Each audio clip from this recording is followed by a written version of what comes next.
Hello everyone and welcome back to another video. So today in this video we'll talk about what is going on in the market, how we can plan the trade according to this market because अभी के time frame में market थोड़ा सा अच्छा दिख रहा है. कैसे अच्छा दिख रहा है उसके पीछे रीज़न ये है कि मार्केट में जो डंपिंग हुई थी उसने अपनी लिक्विडिटी को हंटिंग करा है, मतलब रीसेंट जो लिक्विडिटी थी उसको हंट करा है.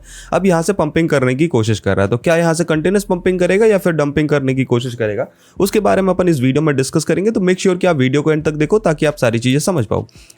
जैसा कि हमने डिस्कस करा था कि 4 hour time frame market higher highs formation कर रहा है, बट इस हायर हाइज फॉर्मेशन को कंटिन्यूस फॉर्मेशन से ब्रेकआउट करना, मतलब चेंज ऑफ कैरेक्टर करने के लिए मार्केट को अपने रीसेंट लोज जो कि नियर अबाउट 66,800 का एरिया है उसको ब्रेक करना पड़ेगा एंड देन फिर रिट्रेसमेंट एंड फिर कंटिन्यूस मोमेंटम डाउन ट्रेंड में करना पड़ेगा, तभी हम डाउन ट्रेंड में जाएंगे. Otherwise we are in the up trend. अभी भी हम अप ट्रेंड में है और हम कंटिन्यूस अप ट्रेंड में ही रहेंगे जब तक कि मार्केट अपने रीसेंट लोज को नहीं तोड़ देता है. ठीक है, अब अगर आप ध्यान से देखते हो तो मार्केट ने लिक्विडिटी तो हंटिंग करी है बट मार्केट अपने लोज को तोड़ नहीं पाया. 1 आवर टाइम फ्रेम पे भी आके अगर आप ध्यान से देखोगे तो आपको साफ साफ दिखेगा कि market has done the liquidity sweeping but वो तोड़ ही नहीं पाया अपने प्रीवियस लोज को.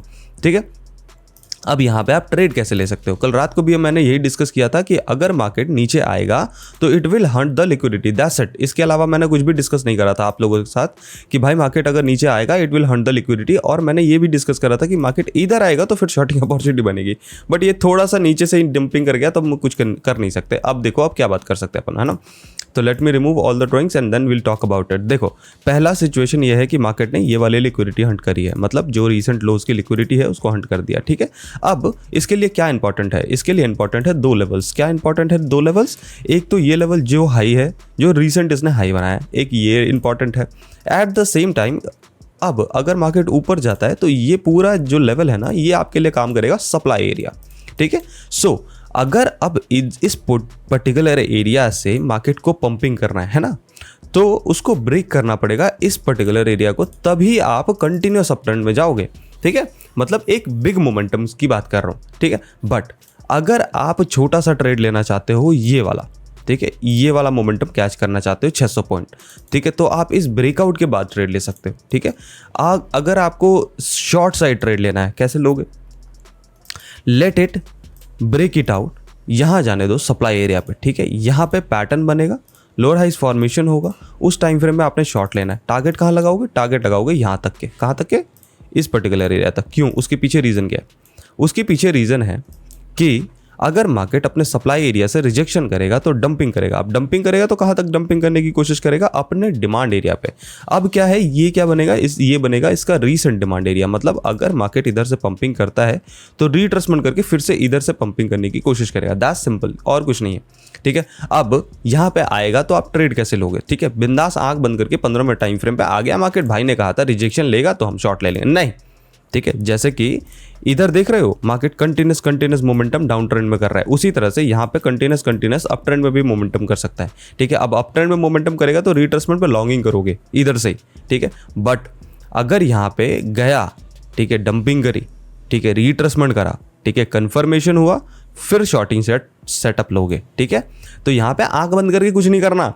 भैंस यहाँ स्पून फीडिंग तो मैं करवाऊंगा नहीं, पहली बात. दूसरी बात, इतनी सारी चीज़ें आपको बता दी कि सप्लाई एरियाज पे मार्केट आता है तो सीधा कुछ नहीं करना है, यू हैव टू वेट मेरे दोस्त. ठीक है, जैसे कि हमने यहाँ पे वेट करा ना कि मार्केट ये रिट्रेसमेंट, हमसे यहाँ एंट्री थोड़ी करी, हमने यहाँ पे एंट्री करी ना दोस्त. इसी तरह से आपको हमेशा वेट करना है अपने पैटर्न्स के लिए. ठीक है, जब तक आपके पास पैटर्न नहीं बने जब तक आपको नहीं लेना है ट्रेड.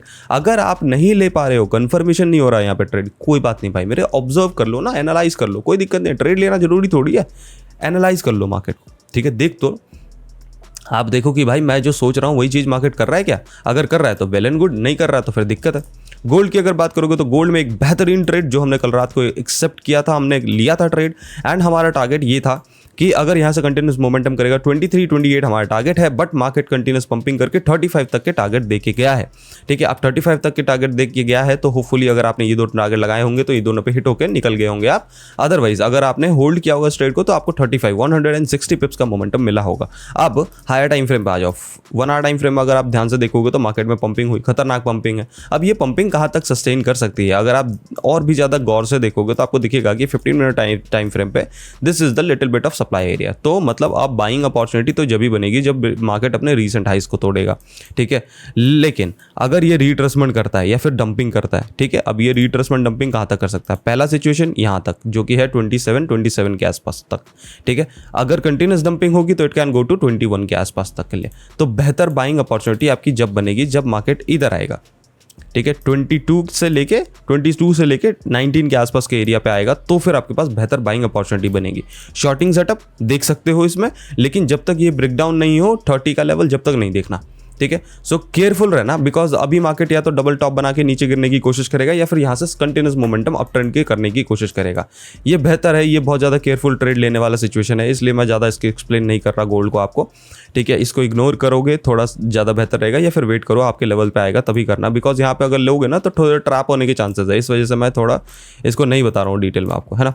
अब अगर आप इथेरियम को अगर ध्यान से देखोगे तो इथेरियम अपने प्रीवियस डिमांड एरिया पे आ चुका है 4 घंटे के, ठीक है। अगर यहाँ पे सस्टेन कर पाता है तो वेल एंड गुड, अगर सस्टेनेबिलिटी नहीं दिखती इसकी तो फिर यहाँ से डंपिंग कर जाएगा भाई मेरे। अब यहाँ से डंपिंग करेगा तो कहाँ तक जाएगा? It can go to near about 2562। अगर कंटिन्यूस डंपिंग और भी हो तो 2500 तक जा सकता है।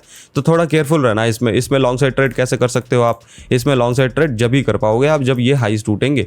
शॉर्ट साइड ट्रेड कैसे कर सकते हो? इधर से ही होएगा जो होगा, ठीक है। आने दो इसको यहाँ तक, कहाँ तक? 2683 तक आने दो। यहाँ से रिजेक्शन लेगा तो फिर शॉर्टिंग सेटअप आपके लिए बैठेगी बढ़िया, ठीक है। सोलाना की बात करोगे तो सोलाना डेली टाइम फ्रेम में ट्रेंड लाइन से रिजेक्शन ले रहा है and well and good rejection ले रहा है, तो उसको रिजेक्शन लेने दो जब तक ये ब्रेकआउट नहीं करेगा, जब तक we are not interested. Breakout करने के बाद भी रिट्रेसमेंट देखेंगे, तब अभी तो इग्नोर करो, ठीक है। सो आज के लिए इतना ही। वीडियो अगर पसंद आया हो तो लाइक शेयर कमेंट करना, चैनल पे अगर नए हो तो सब्सक्राइब करना मत भूलना। मिलते हैं नेक्स्ट वीडियो में, तब तक के लिए स्टे हेल्दी स्टे सेफ।